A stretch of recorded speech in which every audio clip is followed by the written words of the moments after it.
How significant is, I don't want to use the word decline because that's gotten me into trouble in the past. How significant is this decrease in overall performance we've seen from Tom Brady this year versus previous seasons?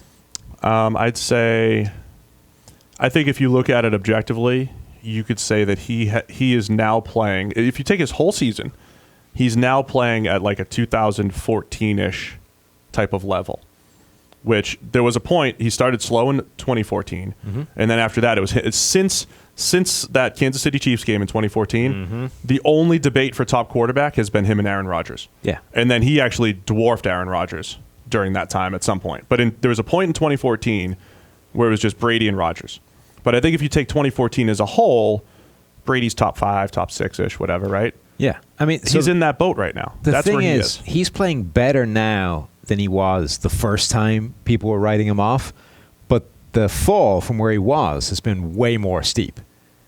Maybe. But 2010, his 2010 through 12 seasons were really fantastic. They were, but they weren't 2015 through 17. 15 through 17, he has been hands down the best quarterback in the NFL. Like, there hasn't even been a discussion. So the drop from that to what we're seeing now, I think, is a steeper one than the drop. Right.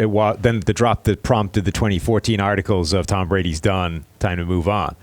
If you look at it from a statistical point of view, and I said this in the office earlier today as well, if you just looked at his pressure numbers, if you just looked at the things that do fluctuate, pressure's way down, passer rating of about 70. Last 2 years, he has been bucking that trend like crazy. He's been playing incredible under pressure, tough to sustain. So that's way down. I talked about his clean pocket accuracy. It's still up there, right? But it's these other situations. If you take his accuracy on second read throws, it's terrible.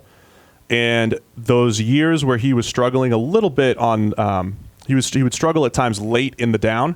He's back to that as well. He mitigated that for a few years where he would extend plays and feel comfortable out of structure. I've actually talked to Trent Dilfer about this a little bit. He's, we talked about what's the problem. He said, this is it. He doesn't trust guys late in the down.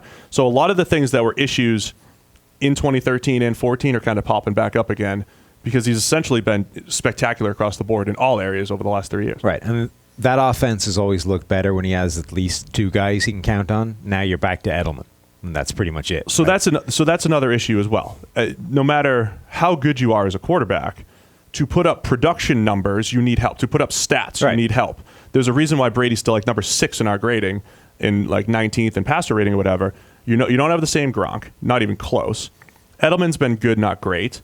You no longer have Josh Gordon, and Brady also played a few games without Gronk and 4 games without Edelman. Yeah. Right. So they've rarely had this full cast of characters of guys getting open. Chris Hogan has been inconsistent as well. He can't really separate a ton. Brady's not looking for him. So there's a whole bunch of stuff going on. But I think if you look at it from a big point of view, a little bit of a bigger decline, you think? I think it's a steeper decline than it was the first time people were having this conversation. But he's actually playing better now than he was the first time. Right? Yes, he's definitely playing better than he played in 2013. But I think it's coming from a higher decline. Right.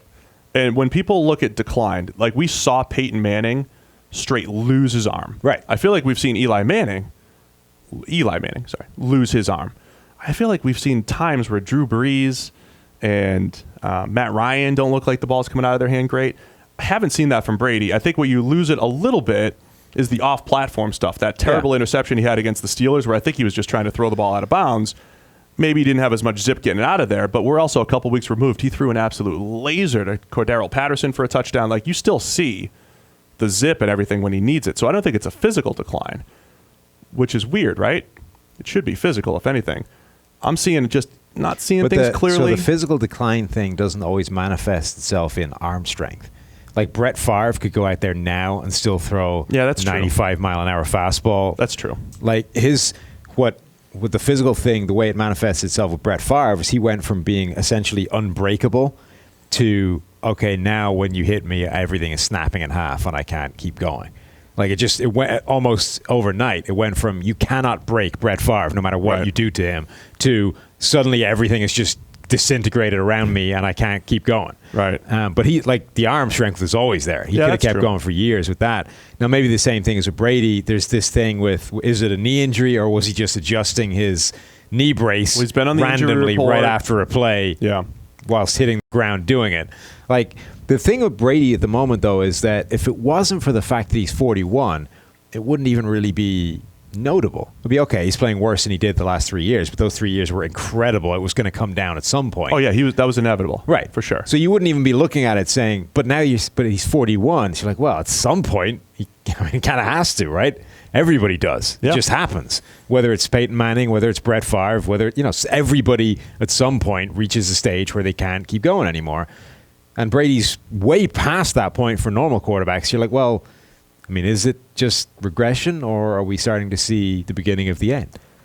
The funny thing about it is, I do think you could look to his actual footwork and say something's different, right? I talked about the second read stuff. If you just look at his footwork on second reads, it's not as smooth. His footwork under pressure, where it's a few plays where he'll stand in there, other plays he won't. His red zone stuff has been eerily terrible. Yeah. He's been so good in the red zone in the past, hasn't been as good there. Those also feel like things that could be fixed as well. So that's why I think I would, proceed with caution before writing him off. I also think looking forward, New England has to throw a whole bunch at finding good playmakers for him and just try to make, the last run as easy as possible. Right, but they're also back to the situation of how do you plan for the future? We'll spend the whole offseason talking about that. I mean, they got to draft somebody. Yeah. You're either going to draft somebody or you're going to say, you know what, Teddy Bridgewater, we're going to give you a 4-year deal and you're going to be our guy. So I think that's what they're looking at. But something to think about.